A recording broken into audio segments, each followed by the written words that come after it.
Ahora el que les está hablando, Elías Soré, les explicará sobre el paquete de control de válvulas. Este evita el exceso de caudal al limitarlo a un valor mínimo que ya está predeterminado.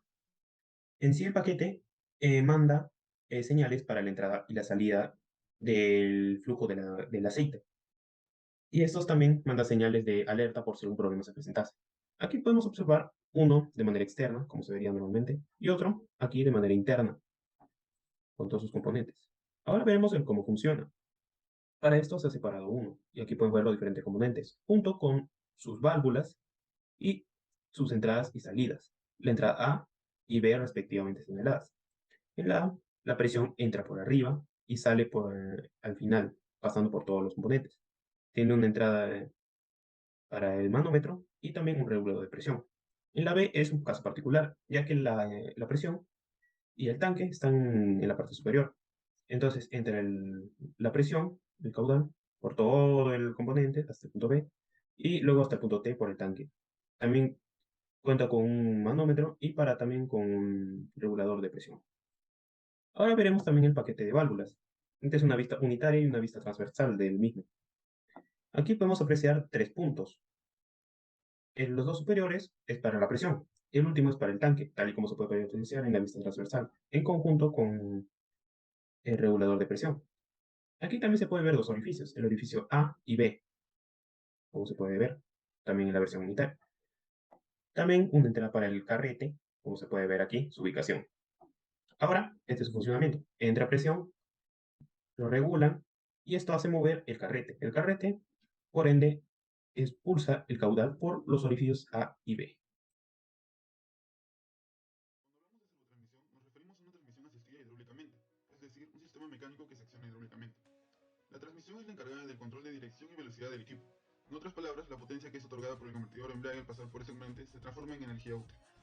Una servotransmisión se diferencia de una transmisión manual debido a que su tren de engranajes, marchas, se pueden variar sin necesidad de interrumpir el flujo de potencia.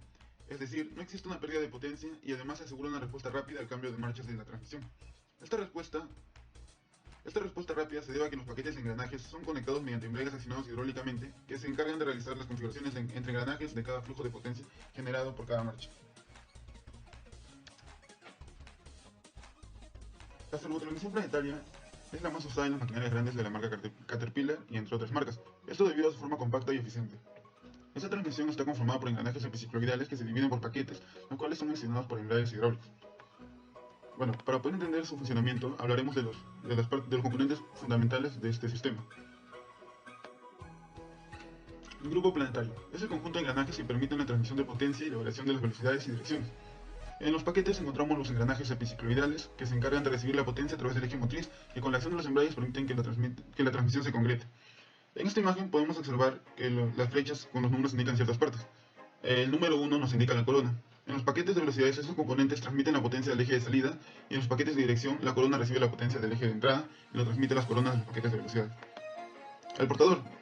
El número 2 podemos ver que tiene el nombre de portador. Es el encargado de sostener los engranajes internos, comúnmente conocidos como planetarios. Los engranajes planetarios vendrían a ser el número 3, que actúan de intermediarios entre el solar, la corona y son los encargados de generar más puntos de contacto al momento de la transmisión. Y por último, en el número 4 nos encontramos el engranaje solar, que es el encargado de recibir la potencia del eje motriz y transmitirla al paquete en sí. Embrague hidráulico. Es el encargado del acoplamiento entre la corona y el cuerpo de la transmisión planetaria. Es decir, es el componente que permite el paso del flujo de potencia en la transmisión. Bueno, en esta imagen podemos observar que el aceite a presión ingresa por su canal generando presión en el pistón, que se encarga de compactar los platos y discos para que con la presión la corona se vuelva uno con la caja del embrague y se logre la transmisión de potencia. Cabe aclarar que el resorte es el encargado de regresar los platos a su posición inicial cuando se desactive el paquete. Además, el funcionamiento del embrague se realiza cada vez que se acciona un cambio de marcha, en el cual se activa un paquete de dirección y uno de velocidad. Bueno, mi nombre es Aaron Takuri y en esta oportunidad les vengo a hablar un poco lo que es respecto a sensores. Bueno, ya que todos sabemos, ¿no?, que en la actualidad las máquinas pesadas cuentan con módulos electrónicos o también llamados SMs para controlar los sistemas. ¿Pero qué sistemas? Estos sistemas son sistemas de implementos, sistemas de motor o también de transmisión, ¿no? Bueno, para ellos los módulos de control electrónicos son conectados a los dispositivos de entrada, ¿no? Y estos dispositivos de entrada envían una señal eléctrica. Estas señales son enviadas de los sensores o también de los interruptores, ¿no? Como vemos a la izquierda, hay muchos tipos de sensores. En esta ocasión les vengo a hablar solo de tres. El primero, que es el sensor de temperatura múltiple de admisión. Este sensor es una entrada al SM del motor para suministrar información sobre la temperatura del aire al ingresar al colector de admisión del ATAC. También hablamos sobre lo que es el sensor de presión de múltiple de admisión.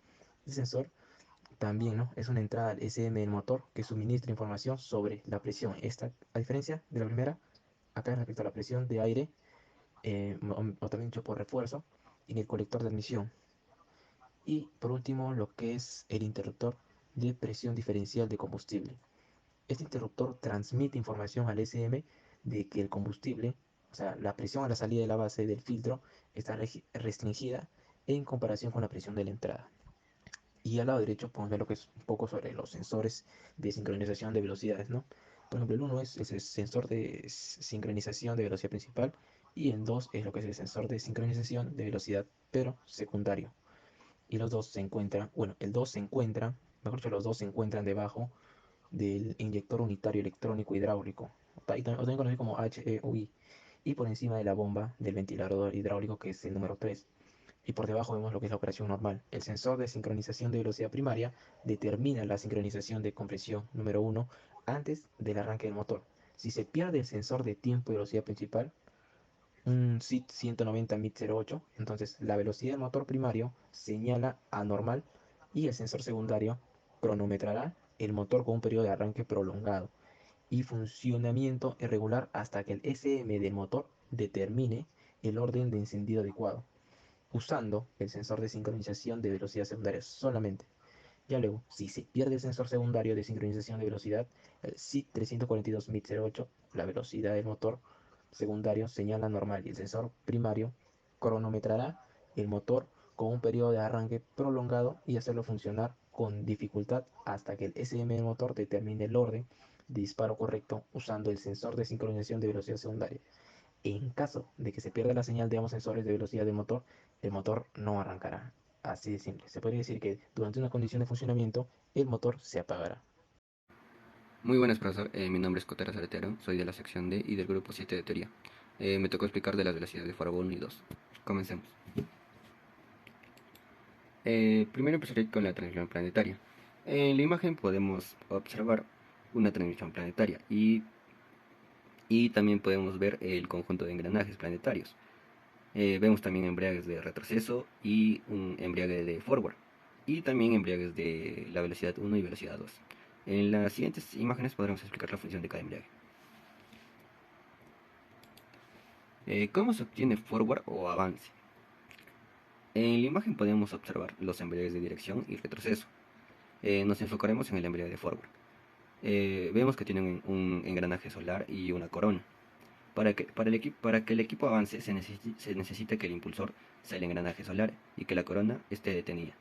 Con esto conseguiremos que el portaplanetario central gire en el mismo sentido que el engranaje solar, pero a una menor velocidad. Forward 1. Para obtener forward 1 debemos neutralizar dos embriagues, que sería el embriague de forward y el embriague número 1 de velocidad. Para forward 2 tenemos que neutralizar dos embriagues, que también sería el de forward y también el embriague de número 2 de la velocidad. Muchas gracias, profesor. Ahora le paso a mi compañero. Buenas tardes, profesor. Mi nombre es Winder Wilson Pérez Ramos. Yo voy a explicar la parte del sensor de transmisión, de velocidad de transmisión. Bien, para detectar o para saber que nuestro sensor está fallando, nos indican varios puntos. Uno es que nuestra aguja de velocidad en el tablero no se ve, no indica actividad alguna. Otra puede ser que haya un falso contacto o simplemente el cableado está roto. O la más común puede ser que la computadora la está interpretando mal la señal y esto hace que nuestros cambios sean erráticos. Bien, primero, para diagnosticar nuestro sensor, vamos a ver si el cableado está en perfecto estado, nuestro cableado entre el sensor y la computadora. Y bien, si esto está correcto, procederemos a hacer el diagnóstico verificando los voltajes y el cableado. Bien, para esto utilizaremos nuestro multímetro.